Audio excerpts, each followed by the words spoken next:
Hello everyone! Andito kami ngayon, magpe-prepare kami dito sa venue sa Narisa Events Place ng Tagaytay. Ayusin namin of course muna yung part namin dito, etong aming big cake na 6 years 6 feet tall. Then eto na yung aming isang coor, si Miss April. So sineset namin, inaayos namin, pinagmimitingan namin kung anong magaganap later. So bago ang lahat-lahat, prepare namin yung aming cake sa Gems Cake Delights. Ilalagay natin ang flower. Lagyan natin flower. Sige, mother, dikit ko na lang. Tay? Kaliwa. Yan. Konti pa. Kaliwa pa. Oh, yan. Actually, yung mga letters na yan, na-prepare ko yan dito sa house pa lang para pagdating sa venue, ikakabit ko na lang. So, yun ay made of fondant, yung aking mga design ng mga letters. So, chinecheck ko lang baka mamaya hindi magpantay-pantay. So, kinakabit na namin yan para magpantay ang baki.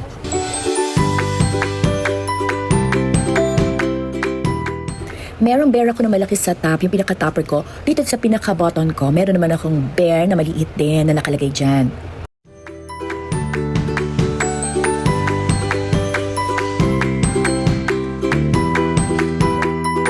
Bumaba si Awi para i-check yung cake at yung mga cutie pie na maliit na bear dito sa baba. So, chine-check niya kung okay na sa kanya itong mga design namin.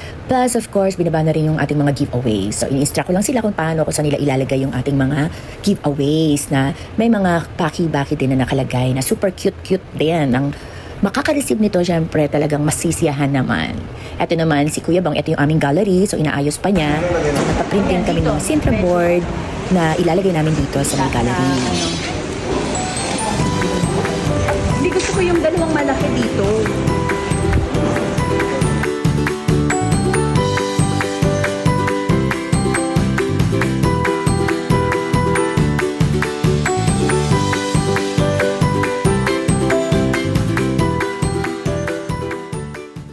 So, eto na po, na final na namin yung aming cake na 6 years, 6 feet tall na bear na super cute.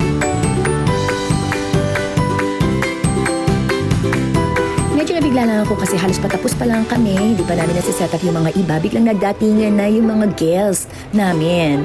Siyempre pati yung si mother, sila Uncle Tek nagdatingan na, yung aking family. And of course, yung mga best friends, mga friends ni Awi na invited niya.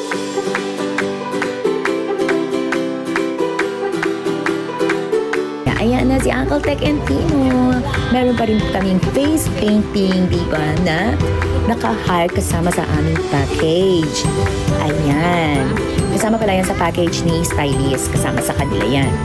So, syempre, ako din kailangan magpa-face painting sa arm. So, ang galing-galing naman ni Kuya mag-paint. Face painting sa braso. Face painting sa braso. Ha?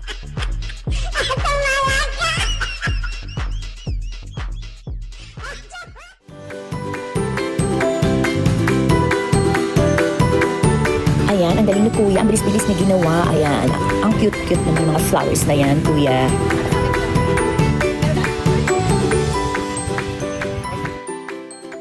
Kailangan mag-empty ballroom na kami kasi nandyan na si Photovid. Kailangan makunan muna nila yung family. So, nandun muna sila sa loob. So, the rest of the guests, ginawa namin, pinalabas muna namin.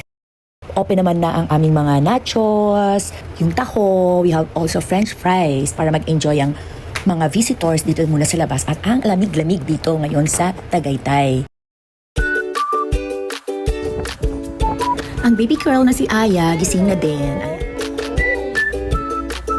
So, everybody's enjoying dun sa mga food cart namin dito sa labas.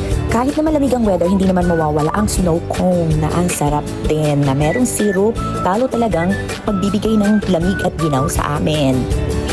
And Kuya Jello, pinaprepare niya ang kanyang fire jerks para mamaya pagdating ng gabi, meron tayong pailaw.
muna. Okay, so birthday happening and mga ninang. So, one more. Alright, now video naman. Alright, let's all shout happy birthday, Baki, and kakamay po tayo. Ready? 1, 2, 3!